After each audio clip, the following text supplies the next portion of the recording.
Nah, hari ini saya akan berbicara mengenai grumbling or gratitude. Itu merupakan bersungut-sungut atau mengucap syukur. Nah, kita akan ambil bersama-sama dari Keluaran 16. Keluaran bagian 1, Exodus bagian 1 diakhiri di Keluaran 15. Dan kita akan memulainya Keluaran 16. Hari ini kita akan berbicara dua pasal, Keluaran 16 dan Keluaran 17. Kenapa saya ambil dua pasal ini? Karena meskipun mujizatnya berbeda, tetapi hal-hal yang sedang Tuhan kerjakan di tengah-tengah umat Israel adalah hal yang sama.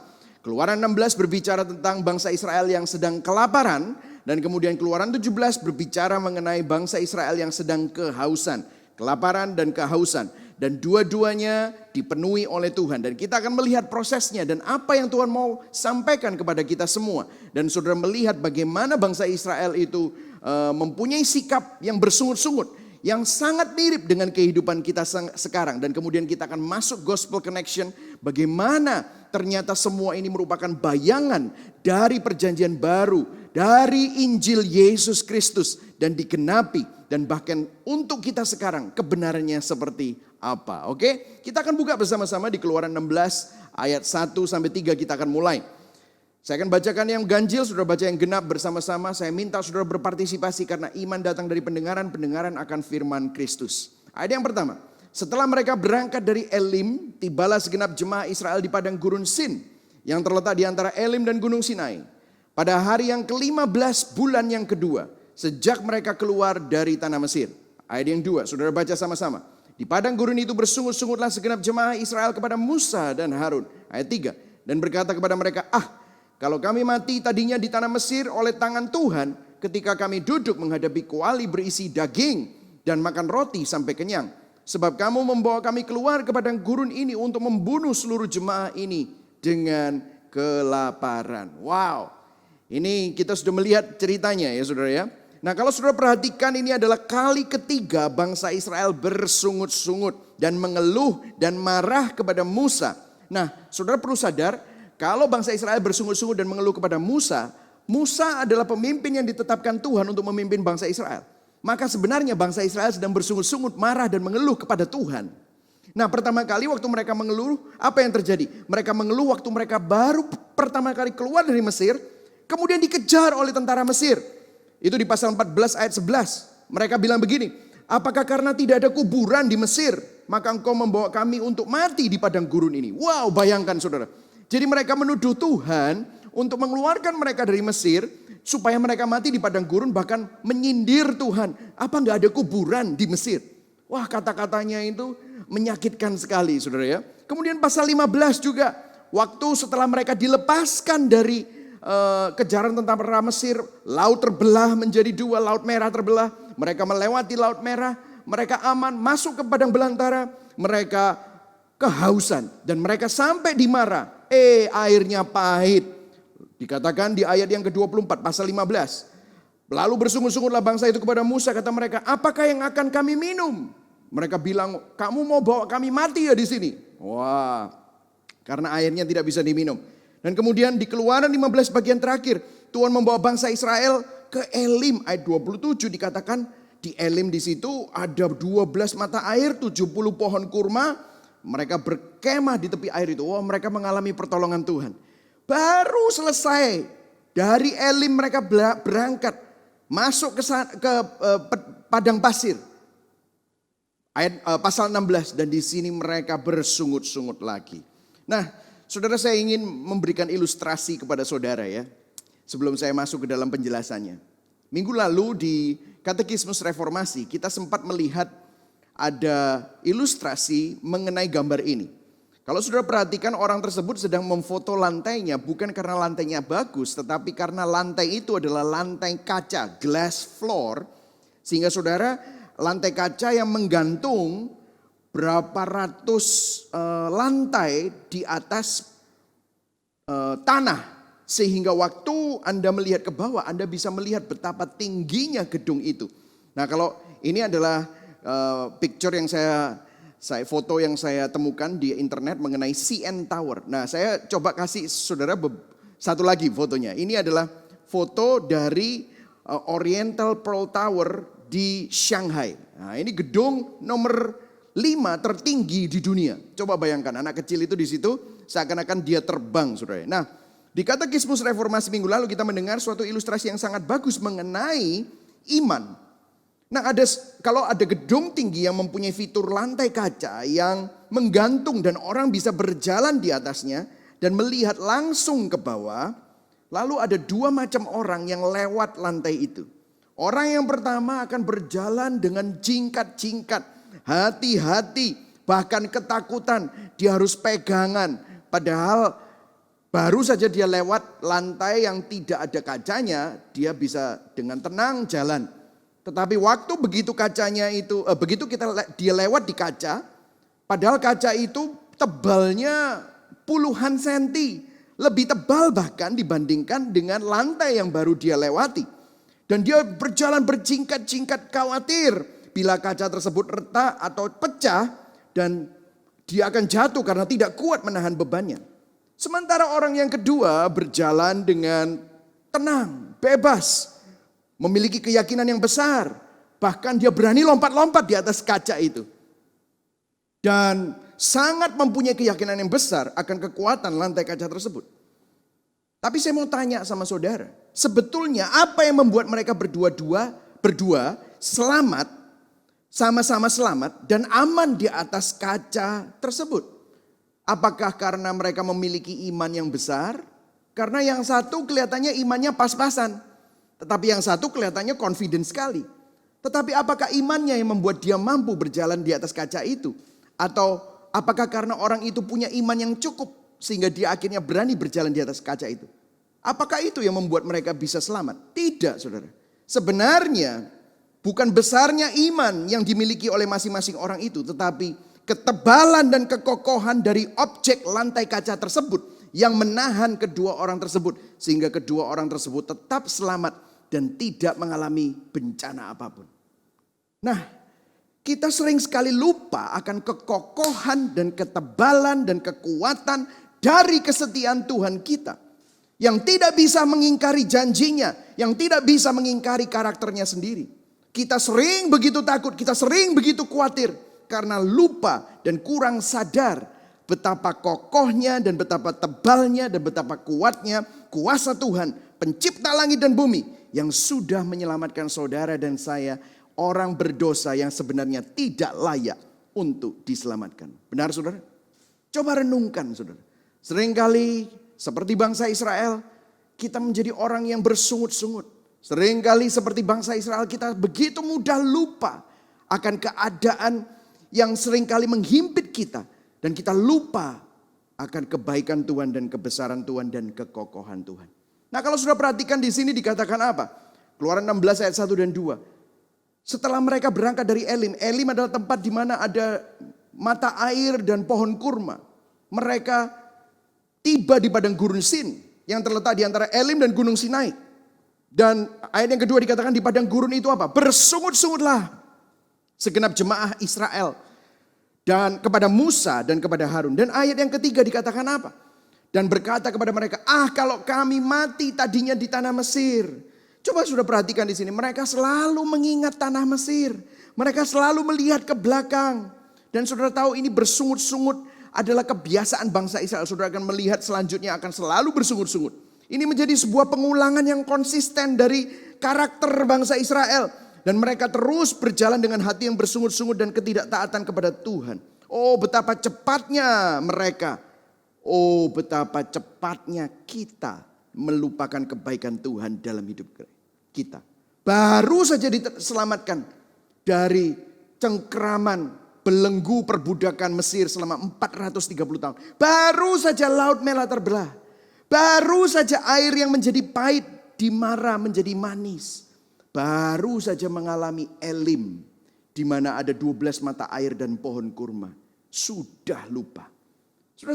Saya ingin mengingatkan kepada saudara kebenaran ini. Firaun dan Mesir ini representasi siapa? Kalau saudara sudah mengikuti Exodus dan saudara mengikuti minggu lalu. Firaun itu adalah gambaran iblis. Mesir adalah perbudakan dosa dan maut yang memperbudak kita semua. Mereka lupa bahwa Mesir itu adalah konteks perbudakan. Jadi makanan yang disediakan oleh Firaun itu bukan untuk kesejahteraan mereka. Makanan yang disediakan Firaun untuk mereka itu bukan untuk kesejahteraan mereka, tetapi untuk memperbudak mereka supaya mereka terus menjadi budak Firaun. Betul atau tidak, saudara? Tapi itu yang mereka ingat-ingat. Saudara, dalam kebenaran ini apa yang bisa kita pelajari? Kalau bangsa Israel lupa bahwa semua makanan yang disediakan Firaun bukan untuk kesejahteraan mereka tetapi untuk memperbudak mereka. Kita sering lupa bahwa semua kenikmatan dunia yang ditawarkan iblis bukan untuk keselamatan kita. Tetapi untuk memperbudak kita menuju maut. Yang setuju katakan amin. Jadi saudara tahu ya, kalau kita itu selalu ngomong ya, oh dulu. Seakan-akan kalau kita misalnya kadang-kadang saya tuh sedih karena kalau misalnya orang-orang Kristen kumpul, mereka selalu berbicara tentang, oh dulu kita itu seperti ini, oh dulu kita seperti ini, dulu kita seperti ini, dulu kita seperti ini.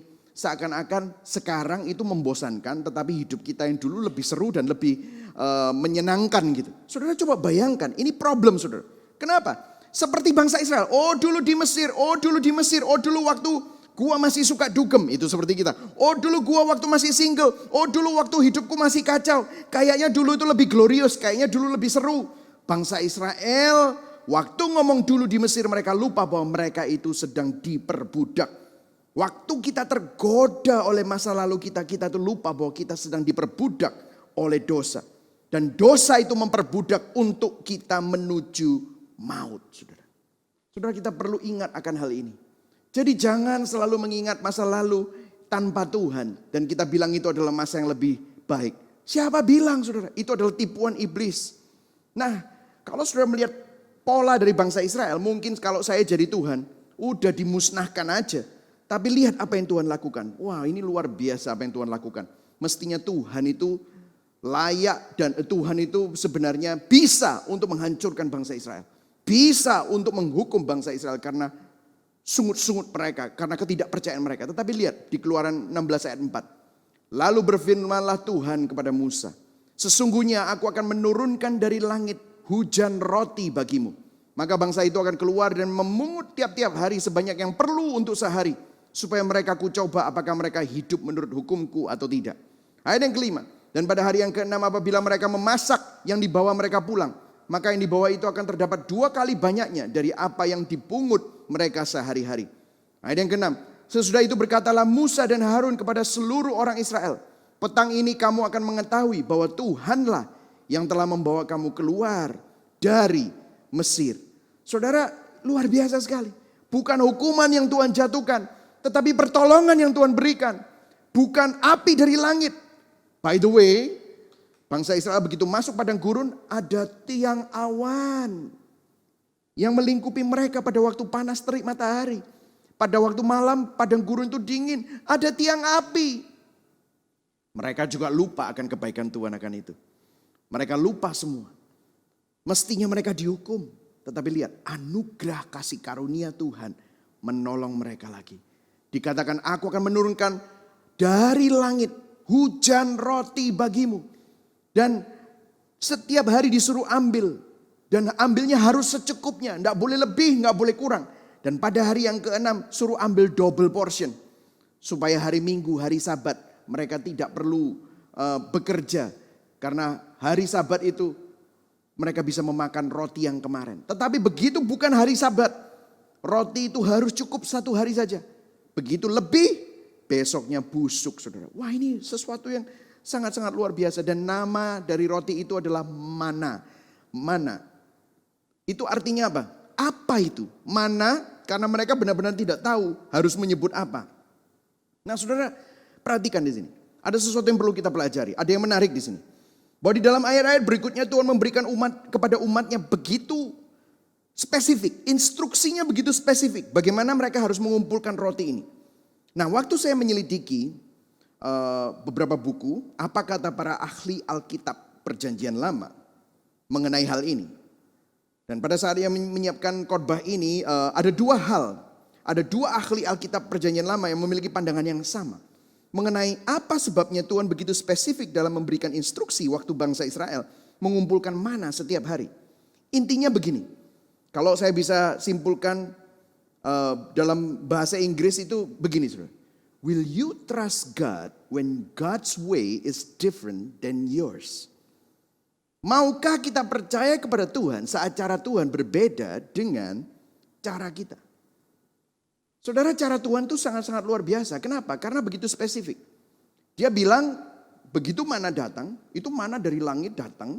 Besok paginya dia bangun, begitu keluar dari kemah mereka melihat ada roti bertebaran di padang pasir. Mereka suruh ambil roti itu.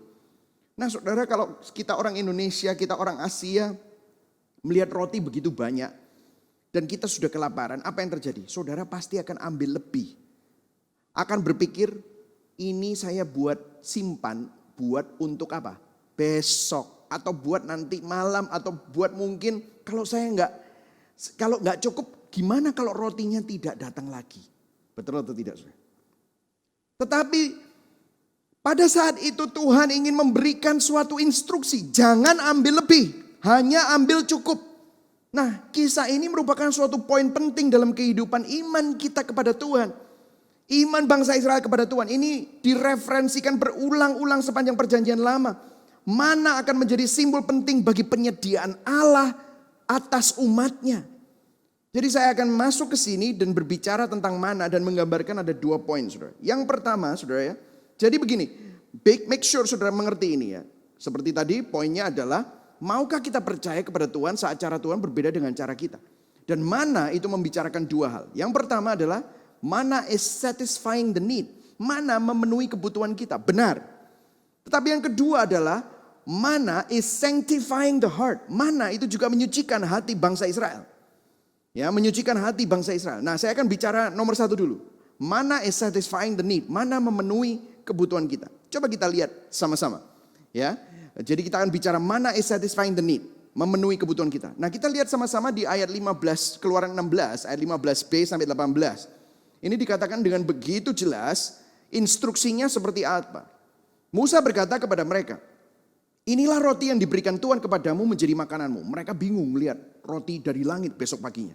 Ayat 16-nya, beginilah perintah Tuhan, pungutlah itu. Tiap-tiap orang menurut apa? Keperluannya. Masing-masing kamu boleh mengambil untuk seisi rumahnya. Segomer seorang.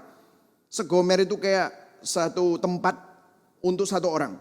Menurut jumlah jiwa. Demikianlah diperbuat orang Israel. Mereka mengumpulkan, ada yang banyak, ada yang sedikit. Tergantung orangnya seberapa banyak. Ayat 18. Ketika mereka menakarnya dengan gomer, maka orang yang mengumpulkan banyak tidak kelebihan. Dan orang yang mengumpulkan sedikit tidak kekurangan. Perhatikan di sini. Tiap-tiap orang mengumpulkan menurut apa, saudara? Keperluannya. Ya, saudara. Nah, saudara perhatikan ini. Ayat 19-nya. Nah, ini ada instruksi khusus. Musa berkata kepada mereka, seorang pun tidak boleh meninggalkan daripadanya sampai pagi. Maksudnya apa? Nggak boleh ambil lebih sampai besok pagi. Ayat 20. Ini kan persis kayak kita. Persis kayak kita. Ayat 20 coba kita perhatikan. Tetapi ada yang tidak mendengarkan Musa dan meninggalkan daripadanya sampai pagi. Maksudnya mengambil lebih.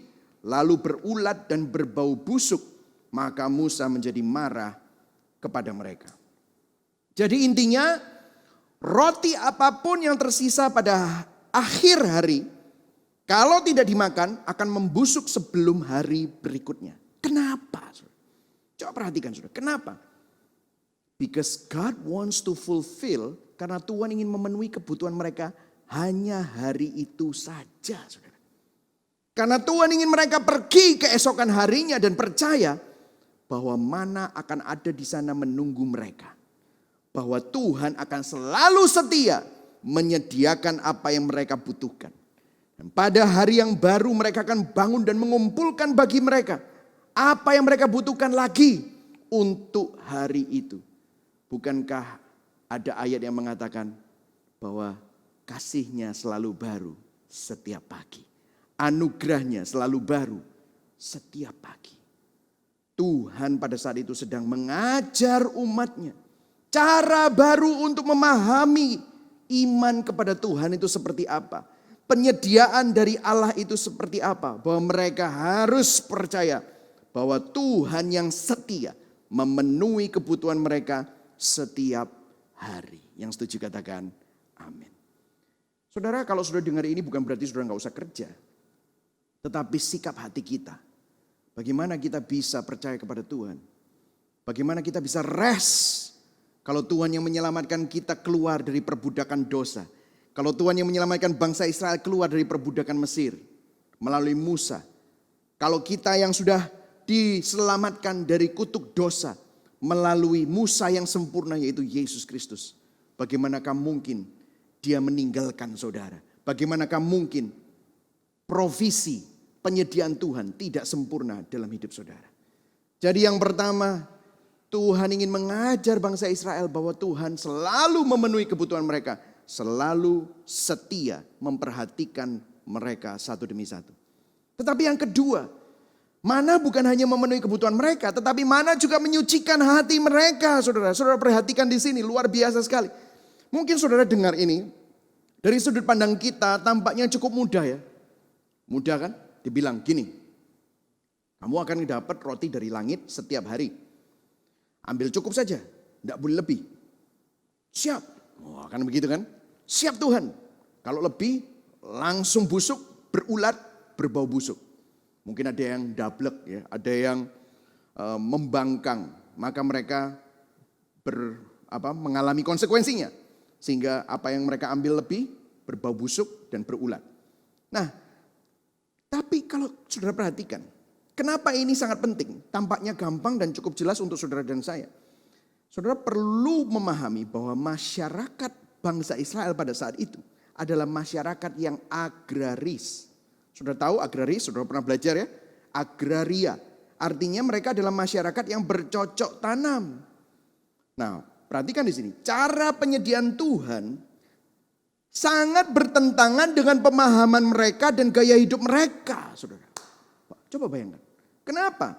Karena sebagai masyarakat agraris mereka harus mempersiapkan tanah dulu. Lah di situ ada padang gurun. Tuhan sengaja bawa mereka ke padang gurun di mana mereka tidak bisa mempersiapkan tanah. Setelah mereka mempersiapkan tanah, mereka apa? Menabur benih, menyiangi benih tersebut. Untuk bercocok tanam, mereka harus menyiangi, menyirami, memupuki. Sehingga satu hari semua itu dipersiapkan untuk musim apa? Panen. Dan waktu panen ada, mereka harus mengumpulkan sebanyak-banyaknya panen dan menyimpannya untuk musim dingin. Ini adalah kebiasaan mereka. Supaya apa? Mereka bertahan, mereka bisa bertahan hidup melewati waktu musim dingin atau waktu kekeringan. Tetapi di situ Tuhan berkata, no. Kamu akan kubawa ke sebuah padang pasir di mana tanahnya tidak akan menghasilkan. Kamu akan bergantung 100% kepada aku. Tuhan mengajari umatnya untuk mempercayai kasih karunia Allah yang berdaulat. The sovereign grace of God. Karena mereka sedang bergumul untuk tidak takut. Tetapi Tuhan mengajar mereka untuk tidak takut dan khawatir. Mulai hidup oleh iman. Wow. Coba perhatikan. Saudara, hari-hari ini banyak orang bilang mereka percaya Tuhan. Tapi begitu keluar gereja, mereka hidup, gaya hidup mereka seakan-akan sepertinya Tuhan tidak ada. Mereka amin-amin waktu dengar khotbah. Mereka mengangguk-ngangguk waktu mendengar khotbah. Tapi waktu begitu keluar, mereka seakan-akan hidup dalam dikotomi. Spiritualitas itu sendiri, sekularitas itu sendiri. Seakan-akan dua-duanya tidak berkaitan. Saudara, di sini saudara melihat pola Alkitab. Bahwa Tuhan bukan hanya menyelamatkan hidupmu supaya masuk surga. Tapi saudara juga ingin menyelamatkan engkau dari dosamu. Yang selalu mengandalkan kekuatan sendiri. Tuhan ingin menyelamatkan saudara dari cara-cara hidupmu yang lama. Tuhan ingin mengeluarkan Mesir dari bangsa Israel. Meskipun mereka sudah keluar dari Mesir. Tetapi Mesir itu masih ada dalam hati bangsa Israel. Tuhan ingin mengeluarkan Mesir dari hati bangsa Israel. Begitu juga kita. Meskipun kita sudah diselamatkan dari maut dan dosa. Tetapi seringkali dosa itu masih ada. Kita masih lebih suka sama dosa. Saudara, satu-satunya cara untuk saudara berhenti untuk terus berdosa. Saudara, saya mau kasih tahu kepada saudara, saudara gak bisa bilang gini. Oh dosa, aku katakan kepada engkau, tidak. Saudara kalau ngomong kayak begitu, saudara justru akan jatuh dalam dosa. Saya kasih contoh kepada saudara. Jangan mikir soto ayam. Jangan mikir soto ayam yang kuahnya kuning-kuning, yang ada suunnya dan ada poyanya, ada ayamnya atau ada jeroannya. Jangan mikir itu. Apa yang terjadi di pikiran saudara? Saudara semakin mikir itu kan. Kenapa? Karena kita suka soto ayam. Begitu juga dosa. Aku gak mau dosa, aku gak mau dosa, aku gak mau marah, aku gak mau berzina, aku gak mau nipu, aku gak mau serakah. Apa yang dipikir? Akhirnya saudara malah jatuh dalam dosa marah, jatuh dalam dosa berzina, jatuh dalam dosa serakah. Kenapa? Karena saudara suka itu. Cara satu-satunya cara adalah saudara harus melihat kesukaan yang lain. Saudara harus melihat keindahan yang lain yang lebih indah daripada dosa. Yang lebih indah daripada Mesir. Yang lebih indah daripada semua gaya hidupmu yang lama. Tuhan ingin menebus engkau dari cara hidupmu yang lama dan yang sia-sia. Yang setuju katakan amin. Will you trust God when God's way is different than yours? Maukah kita percaya kepada Tuhan saat cara Tuhan berbeda dengan cara kita? Saudara, Charles Spurgeon pernah berkata begini, God is too good to be unkind and he is too wise to be mistaken. When we cannot trace his hand, we must trust his heart. Tuhan terlalu baik untuk jadi jahat dan dia terlalu bijaksana untuk menjadi salah atau keliru. Ketika kita tidak bisa melihat tangan Tuhan, kita perlu belajar untuk percaya akan kebaikan hati Tuhan. Yang setuju katakan amin. Seringkali cara Tuhan bekerja berbeda. Yesaya 55 ayat 8 berkata bahwa jalanku bukan jalanmu. Rancanganku bukan rancanganku. Setinggi langit di atas bumi, begitulah rancanganku dibandingkan rancanganmu. Yang setuju katakan amin. Amin saudara. Ulangan 8 ayat 3 mengkonfirmasi apa yang saya baru sampaikan kepada saudara. Bahwa sebenarnya Tuhan bukan hanya mau memenuhi bangsa Israel, kebutuhan bangsa Israel. Bukan hanya mau memenuhi kebutuhan bangsa Israel, tetapi Tuhan ingin menyucikan hati mereka. Ulangan 8 ayat 3 saya akan bacakan buat saudara. Jadi ia, siapa ia itu? Huruf besar, Tuhan merendahkan hatimu, membiarkan engkau lapar dan memberi engkau makan mana yang tidak kau kenal.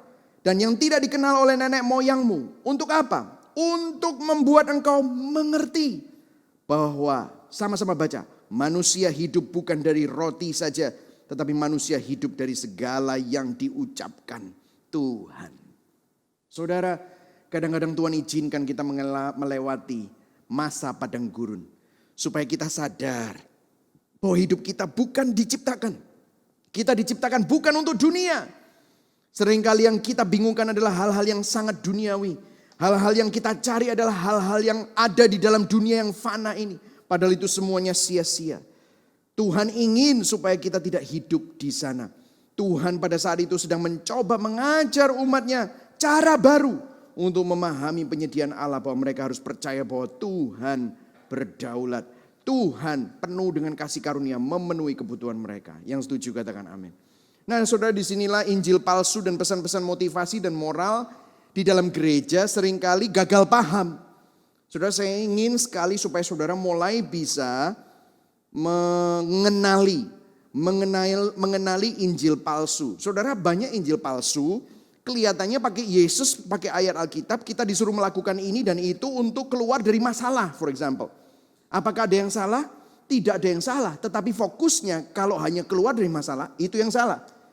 Kalau kita baca kisah Israel, itu akan berbeda dengan apa yang saya sampaikan. Kenapa? Waktu baca kisah Israel, Injil palsu akan berusaha menemukan rahasia dan kunci untuk menerima mujizat, hidup sukses, hidup diberkati. Padahal melalui ayat ini sudah jelas apa maksud Tuhan. Halo? Nah disinilah kegagalpahaman Injil-Injil palsu membuat kita semuanya salah kaprah. Padahal maksud Tuhan adalah Tuhan bukan hanya memenuhi kebutuhan mereka, bangsa Israel. Tetapi Tuhan ingin menyelamatkan mereka dari hati yang terpaut kepada Mesir. Kenapa kok kita itu diizinkan Tuhan untuk mengalami padang pasir, padang gurun? Kenapa? Tuhan bukan supaya kita mengalami solusi Tuhan saja. Betul, Tuhan mau memberi solusi atas masalah kita. Tetapi Tuhan bukan hanya mau memberi solusi atas masalah kita. Tetapi Tuhan ingin menyelamatkan kita dari hati kita yang terpaut kepada dosa. Amin, saudara. Tuhan ingin mengajar bangsa Israel untuk percaya kepadanya. Tuhan ingin mengajar kita untuk percaya kepadanya. Saudara, selama 40 tahun. 40 tahun bangsa Israel setiap pagi ambil mana cukup hanya untuk hari itu. Setiap pagi ada jumlah yang cukup untuk setiap orang sesuai dengan kebutuhannya hari itu. Tidak ada yang lebih, tidak ada yang kurang. Begitu spesifik Tuhan mengawasi setiap orang. Betapa spesifik cintanya Tuhan, kasihnya Tuhan atas setiap orang yang ada di dalam bangsa Israel. Setiap umat. Dan betapa tidak terbatasnya cintanya atas seluruh bangsa itu. Atas seluruh umat itu. Jadi Tuhan itu spesifik. Tuhan sangat personal. Tetapi Tuhan juga sangat besar. Luas. Berkuasa. Berdaulat. Begitu spesifik untuk setiap orang. Tetapi begitu luas untuk suatu bangsa. Begitulah Tuhan kita. Bahkan rambutmu itu. Jumlah rambutnya dihitung. Bahkan namamu ditulis Tuhan di telapak tangan kanannya. Amin, saudara. Luar biasa. Ini merupakan sesuatu yang luar biasa. Jadi saudara, seringkali Injil palsu hanya ingin melepaskan kita dari keadaan kita. Tetapi Tuhan ingin lebih daripada itu. Tuhan ingin menyelamatkan kita dari hati kita yang penuh kesukaan terhadap dosa. Tuhan ingin mengubah hasrat kita. Tuhan ingin mentransformasi hati kita. Itulah sebabnya 2 Korintus 5 ayat 17, barang siapa yang ada di dalam Kristus, dia adalah ciptaan yang baru. Nah saudara, ini adalah keadaan bangsa Israel karena kelaparan. Nah saya akan masuk di dalam Keluaran 17 ayat 1 sampai ayat 7. Saya cepat saja, saya akan bacakan kepada saudara supaya saudara tahu ceritanya. Dan ceritanya mirip banget. Jadi ini ceritanya begini, mereka baru aja dikasih makan, setiap hari mereka dapat mana. Dan bukan hanya mana, sore harinya mereka dapat burung puyuh. Jadi mereka makan mana, yaitu roti dari langit. Siang hari, malamnya makan daging. Bayangkan, Tuhan sediakan semua. Nah, Keluaran 17, kita masuk ke sana. Saya akan bacakan buat saudara. Kemudian berangkatlah segenap jemaat Israel dari padang gurun Sin, berjalan ke tempat persinggahan sesuai dengan titah Tuhan. Jadi Tuhan yang bawa mereka. Lalu berkemahlah mereka di Rafidim. Tetapi di sana tidak ada air untuk diminum bangsa itu. Jadi mulailah mereka itu bertengkar dengan Musa. Kata mereka, berikanlah air kepada kami supaya kami dapat minum. Tapi Musa berkata kepada mereka, mengapakah engkau bertengkar dengan aku? Mengapakah kamu mencobai Tuhan? Hauslah bangsa itu akan air di sana. Bersungut-sungutlah bangsa itu kepada Musa dan berkata, mengapa pula engkau memimpin kami keluar dari Mesir untuk membunuh kami, anak-anak kami dan ternak kami dengan kehausan? Stop dulu, saudara bisa lihat di sini. Saudara lihat, sama persis. Ngomongnya Mesir lagi. Ngomongnya mati lagi.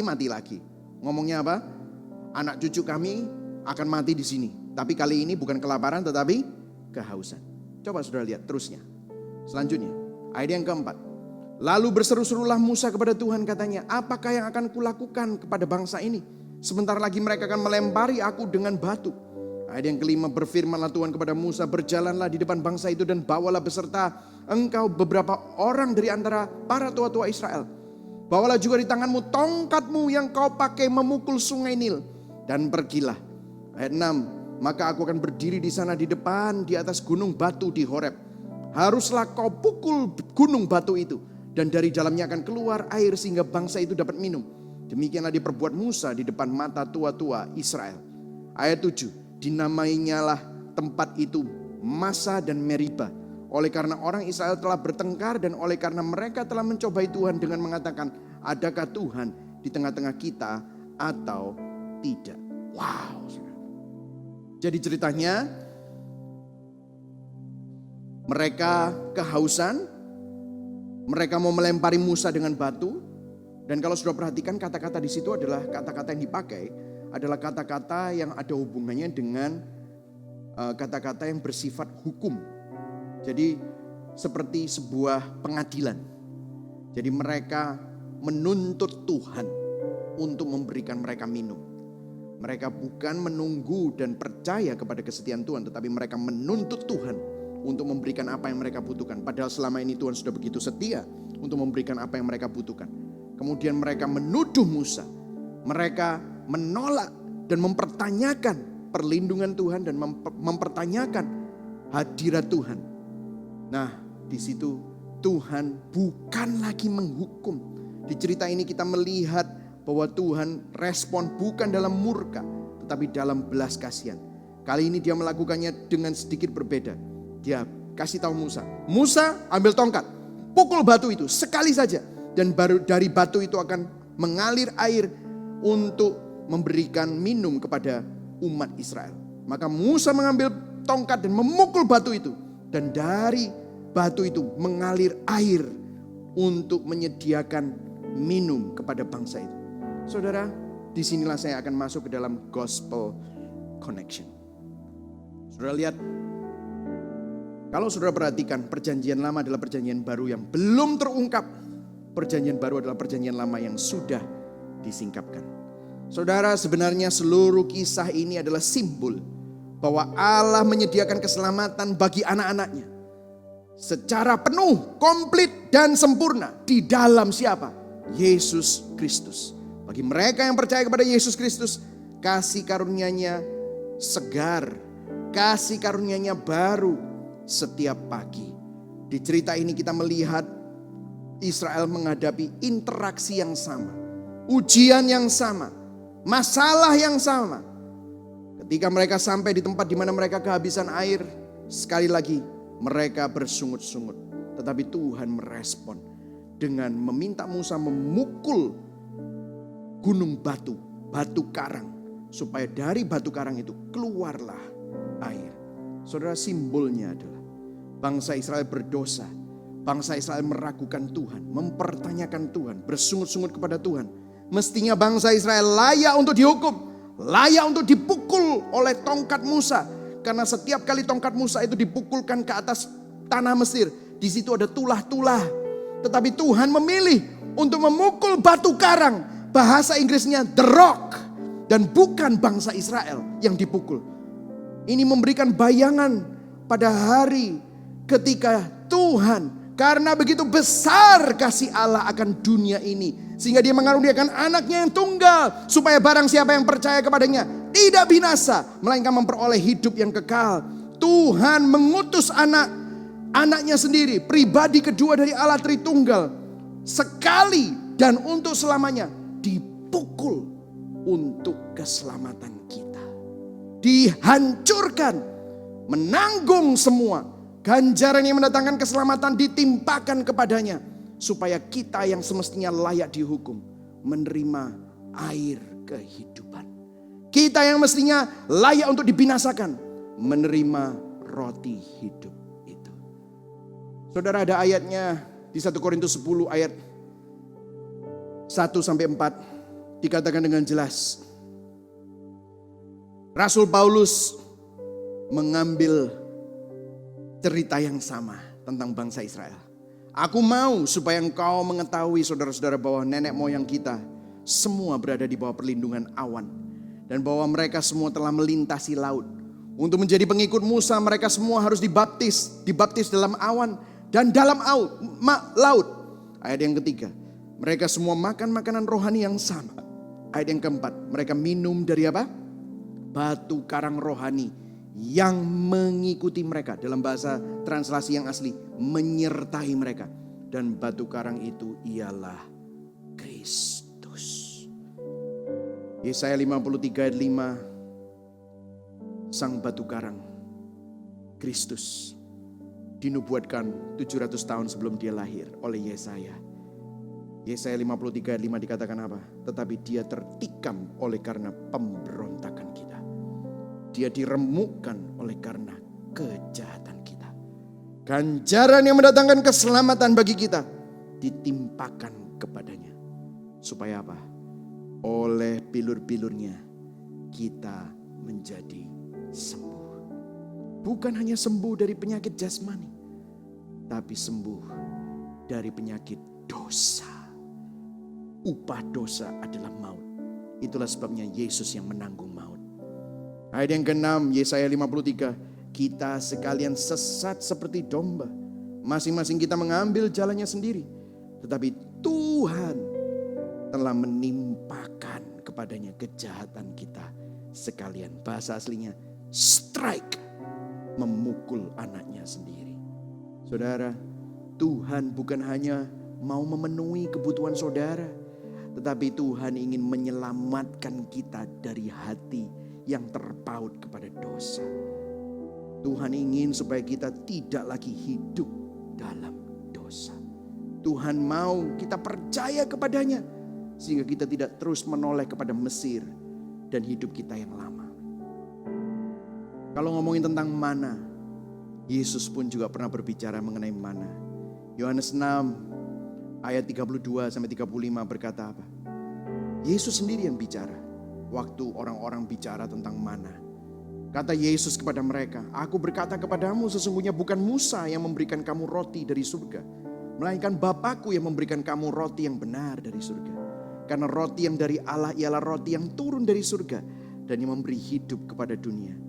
Maka kata mereka kepadanya, "Tuhan, berikanlah kami roti itu senantiasa." Kata Yesus kepada mereka, baca sama-sama yang keras, 1, 2, 3. "Akulah roti hidup. Barang siapa datang kepadaku, ia tidak akan lapar lagi. Dan barang siapa percaya kepadaku, ia tidak akan haus lagi." Saudara bisa lihat sini. Tuhanlah yang memberikan Yesus Kristus. Allah Bapa memberikan Allah Anak. Karena dialah mana yang sejati. Kalau bangsa Israel harus mengumpulkan roti itu tiap hari, Tuhan turun ke dunia untuk cari saudara. Sekali untuk selama-lamanya. Sehingga dari dalam hidupmu, kau tidak akan pernah lapar lagi. Kau tidak harus kumpulkan lagi. Tetapi sang roti hidup itu tinggal di dalam engkau. Sang air hidup itu tinggal di dalam engkau. Disinilah saudara tahu bahwa bangsa Israel disanctify. Tetapi hari ini saudara bukan hanya disanctify secara perbuatan, tetapi saudara mengalami justification. Dulu kita hidup di dalam dosa. Dulu kita hidup di dalam Mesir. Tapi sekarang saudara dibenarkan. Saudara mengalami justification melalui karya Kristus. Dia yang tidak bersalah jadi bersalah. Saudara yang bersalah jadi benar. Itulah justification. Dia yang kudus, dia yang tidak mengenal dosa jadi dosa. Saudara yang berdosa menerima kekudusan Tuhan. Dia yang paling mulia jadi hina, supaya saudara dan saya yang hina mengalami kemuliaan Tuhan. Saudara, inilah Injil. Jangan lupa ini. Ingatlah, kenapa kok kita mudah menggerutu? Kenapa kita susah bersyukur? Kita lupa kita sudah dibenarkan. Kita lupa kita sudah disucikan. Kita lupa kita sudah menerima kemuliaan Tuhan. Itulah sebabnya hari ini saya berdoa supaya saudara diingatkan hari ini. Biarlah engkau bersyukur karena engkau sudah dilepaskan dari belenggu dosa. Saudara, di Yohanes 4 ayat 13-14. Jadi Yesus adalah sang roti hidup. Dia adalah batu karang yang dipukul. Tetapi bukan hanya itu. Waktu air keluar, Yesus menubuatkan dirinya sendiri. Musa waktu itu, Tuhan melalui kisah Keluaran menubuatkan Yesus dirinya sendiri, yaitu sang air hidup. Yohanes 4 ayat 13-14 jawab Yesus kepadanya, "Nya itu adalah perempuan Samaria yang mempunyai 5 suami dan sekarang laki-laki yang tinggal bersama dengan dia bukan suaminya." Dikatakan apa? Barang siapa minum air ini, yaitu air jasmani, ia akan haus lagi. Tetapi barang siapa minum air yang kuberikan kepadanya, ia tidak akan haus untuk apa? Selama-lamanya. Sebaliknya, air yang akan kuberikan kepadanya akan menjadi mata air di dalam dirinya yang terus-menerus memancar sampai kepada hidup yang kekal. Yang setuju katakan amin. Di perjanjian lama, Tuhan memberikan roti, mana, dan air dari apa? Batu yang dipukul. Di perjanjian baru, Tuhan mengirim Yesus Kristus, sang roti hidup, sekali untuk selama-lamanya. Tuhan memukul batu karang yang sejati, sekali untuk selama-lamanya. Ganjaran yang mendatangkan keselamatan ditimpakan kepada Kristus. Supaya oleh bilur-bilurnya kita semua disembuhkan. Tuhan mengirim Yesus Kristus, sang air hidup. Supaya engkau tidak haus lagi. Dan dari dalammu keluar air kehidupan. Supaya apa? Kita tidak hidup di dalam dosa. Kita diselamatkan dari maut. saudara dan saya menjadi umat kepunyaan Tuhan. Amin, saudara. Bukankah ini merupakan kabar baik? Saudara, saya akan tutup sebelum kita berdoa dengan sebuah cerita ilustrasi mengenai Abraham Lincoln, seorang presiden Amerika Serikat yang akhirnya mati dibunuh oleh assassin. Suatu hari dia pergi ke tempat perdagangan budak untuk membeli seorang budak wanita. Di dalam hati seorang budak wanita, orang berbaju putih sedang menawar dirinya, pastilah orang yang sama yang akan menyiksa dan melecehkannya. Akhirnya memang Abraham Lincoln berhasil memenangkan lelang itu. Dan waktu wanita itu diberikan kepada dia oleh sang penjual budak. Budak wanita itu dengan ketakutan ketemu dengan Abraham Lincoln. Tetapi Abraham Lincoln berkata kepada wanita muda itu, "Hai young lady," wanita muda, "aku sudah membeli engkau. Tetapi hari ini aku mau kau bebas sekarang." Setelah pada waktu itu rantainya dilepas, kunci-kuncinya borgol